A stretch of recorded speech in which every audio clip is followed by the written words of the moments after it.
Hey everyone. Today I am drawing an eye with my mechanical pencil, mostly in graphite and black colored pencil. And I have chosen this tinted paper, which is, if you want to know the brand of the sketchbook, it's Stillman and Byrne. And I believe it's called the Nova series, which is a range of sketchbooks that they have with tinted paper. They have them with black paper and gray paper and beige paper, and this is the beige sort of paper, dark beige I would call it, like wet sand is really the color. And the reason why I choose this is because it's really, really good for drawing, because you already have the middle tone, so you can add highlights instead of, where's the white paper, you have to keep the highlights. I hope that makes sense. So I start off with a really rough sketch. I just mark out or map out the contours of the eye and the pupil and the highlight within the pupil and the eyelid. And I'm using a mechanical pencil from, oh wait a minute, what's the name of it? I have it right here actually. It's called Rotring. If you're German, it's Rotring. It means a red ring. It's a really nice brand. I love it. And it's the Rotring 500, 0.5 millimeters. I love it. It's my favorite mechanical pencil. I am in no way sponsored by Rotring or Stillman and Byrne. I wish I was. I wish I was. I have so many favorite brands, and those two are definitely on my favorite list. So yeah, I'm just using that to sketch out the eye. And constantly going back and forth. I don't draw one thing at a time and then move on to the other, because drawing for me is constantly evaluating proportions up against each other. You know, how big is the iris compared to the opening of the eye, and so on and so on. Here I'm marking out the, what do you call that? The white edge, the white rim on the lower lid. And I start off with the lashes. I'm not finishing the lashes, I'm just sort of placing them and making these curvy lines that will make out the lashes. And please make sure you're not doing any straight lines here. If you take a close look at your own lashes in a mirror, you will see that none of them are straight. They have this curve upwards. Obviously, this is a female eye. This is a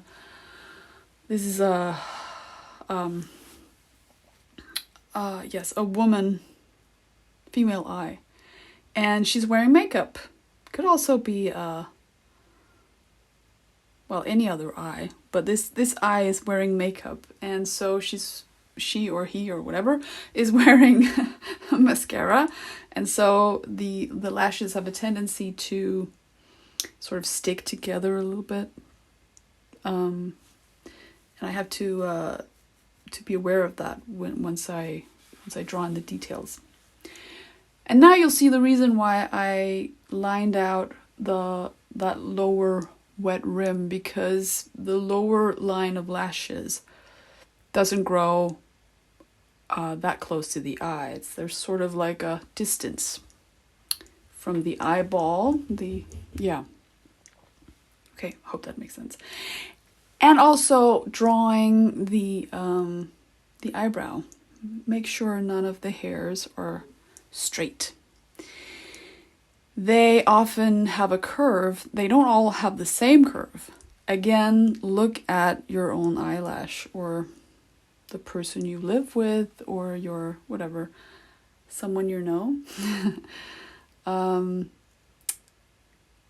And yeah, just before you start staring at someone, ask them if it's okay to check out their eyebrows. Maybe that would be an idea. But anyway, just make sure that you know that you make it look natural. This is a very natural eyebrow. Yeah, and you could go on with graphite or with the mechanical pencil, but in this case, I wanted more contrast. I wanted a higher level of contrast.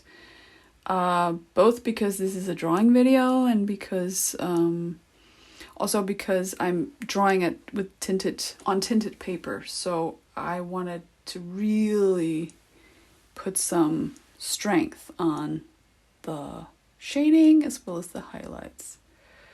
And I can really get that really dark, almost black, well, really black darkness with this colored pencil. This one is Polychromos from Faber-Castell. I really like it because as opposed to graphite, it leaves a very matte finish on the paper. It doesn't get shiny like most graphite pencils do. And again, you can see here I'm just building and building and building. Very, very slowly building. And making out the contours of the eyes. Like I said, it's a matter of taste. And I know you can get graphite pencils that are really, really, that have that matte finish now. You couldn't back when I started, but you can now. And it's just a matter of taste, I guess, what you like. I just really like this one. I just fell in love with this black colored pencil for some reason. Also, it's very soft. It's very soft core, and I like that because you can really blend it so nicely. It's really good for that. So I just gradually build and build and build on these shadows, and I make sure I go very lightly, and I'm constantly checking my reference photo for where the highlights are. So I don't sort of contaminate them with color or with the black shading. And I never work, like I say again, I never work on one part of the eye and then finish that. I just work all around and go around so that I can constantly just make sure that everything, there's a balance. If that makes sense. And this time I decided to use, this guy has a lot of different names. I've heard paper stomp, blender. Anyway, it's really cheap paper rolled up really hard, really tight, and you cut it sort of with an X-Acto knife. And it becomes pointy, almost like a pencil, and you can really, it's really good for blending. And the reason why I'm doing that is because this paper has some tooth, which means it has some structure. So when I put down the pencil, or the black colored pencil, it sort of lays down in a pattern, the pattern that the fibers of the paper have determined. So by blending with this blender, let's just call it that, I can make it look much more soft and skin-like. I hope that makes sense.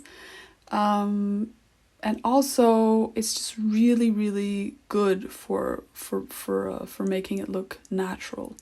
This is a cotton pad, which you can use for removing makeup, for instance. And I use this because for larger areas, it's better, especially with skin. You want these really consistent, smooth surfaces.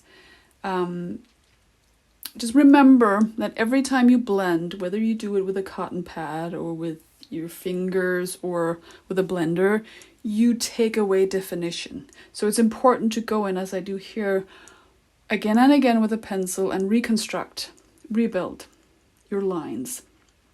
You can go back and forth, but But just remember, every time that you blend, you kill some of the definition, some of the lines. Okay? So, okay, when doing the lashes, I make sure my pencil is super, super sharp. Because otherwise, well, that's obvious, it will look patchy and not as natural.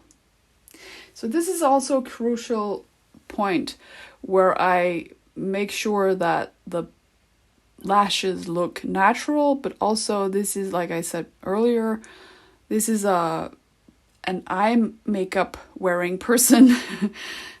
So I can go a little wild and creative, and just make sure that no, how do I say that? All lashes, well, draw them in different lengths, because some are short, some are longer. And avoid making patterns, if that makes sense. It's really important. So, and just follow like the line around it. Okay. Okay, now I am drawing up the pupil. And this it can show you how really, really bold the black can be. And I'm placing a paper because I've already worked on the corner of the eye and I don't want to smudge that with my hand. So I'm placing a paper to protect the drawing, so to speak. And I start off by lining the iris. And I'm putting some heavy shading on the upper half, because we always have to remember that the eyelid and the eyelashes always cast a shadow on the eye, and therefore also on the iris. So it will appear darker when we draw it. Does that make sense? So again, I work really slowly by building. And now I got a little tired of this pencil because it's really short. So I have this pencil lengthener. That's really smart. Makes you able to use it up, which is really good because some of these pencils are rather expensive. Yeah, so I go in and I just slowly build up. This is I think the reference photo is a bluish greenish eye. So it has this really beautiful iris pattern in it. This is something you don't always see with people with very dark eyes, but with people who have like fairer eyes, like lighter eyes, you can often see this sort of almost spider web like pattern, which is can be really, really beautiful. I personally have a dark blue gray eyes, and when I look at myself in the mirror, I can see these really strange white lines. It looks really weird, but I kind of like it. Also, it's much more challenging to draw, and I like that. I like when things can be a little bit more challenging to draw. Then I'm hooked. So that's also why I picked this reference photo, because you can really play around with the pattern. And also, if you have a reference photo, at this point, don't be overly concerned that it doesn't look 100%. I mean, iris pattern wise, you can feel free to improvise a little here. Okay, now I was just using the white colored pencil. White and black isn't really colors, but that's what I will call it, because they're both polychromos from Faber-Castell. Again, I'm not in any way sponsored by any of these companies. I just love their products. I really do. And so what you saw I was doing there, I was just working on some of the highlights, which is important because this is tinted paper. So there's no white. So I can go in and I can really work on that. And again, now we're here where it's a dance between the darkness and the light, which is just what makes a drawing look alive. which can really bring life into a drawing and make it look realistic and really beautiful. So I continue now with these lower lashes, and again I made sure my pencil was super sharp. And maybe these lashes aren't always as thick as the upper lashes.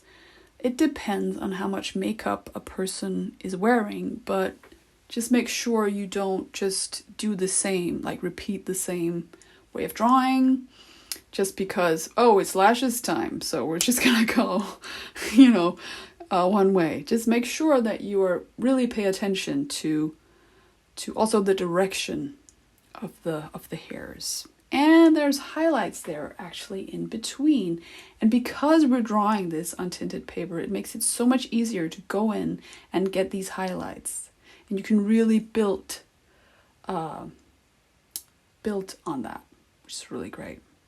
Okay, again, making sure my black color pencil is really sharp. I go in and I sort of strengthen this brow, because the sketch might be a little smudgy. That's okay, because that will still work as a template or like, a background for the brow, which is really good because it will make it look more natural. We're always going for the natural, right? In this case, because we want to make it look like a real eye. And so I'm just, again, moving very slowly. I sort of build it up, like very slowly, because it's easier to go in and emphasize the black or the dark than to remove it. I'm always paying attention to the shape and always paying attention to the contrast all the time. And now I'm actually using a white Posca because I want some of those white areas to be extra crisp, extra white. So I go in and I build up with that. You could also use something like white gouache. I mean, that would be really a good thing to do as well. But I just go in with this, with this white colored pencil. Again, it's Polychromos from Faber-Castell, and I just work around to get these lighter areas,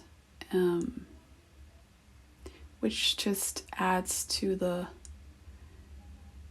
natural, build. I hope this was helpful. I hope you enjoyed this video.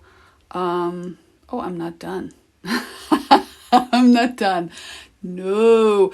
Okay, this is a voiceover, by the way. That's why I'm a little bit unorganized. I will be better at that in the future, I promise. But I'm just again working on strengthening that upper shadow. The shadow that the eyelids and the eyelashes cast on the iris and the eye.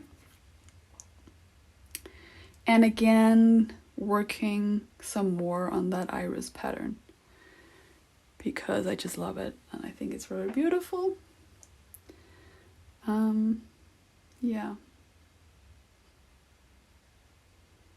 But really, that was it. Thanks so much for watching. I hope you like it. Bye.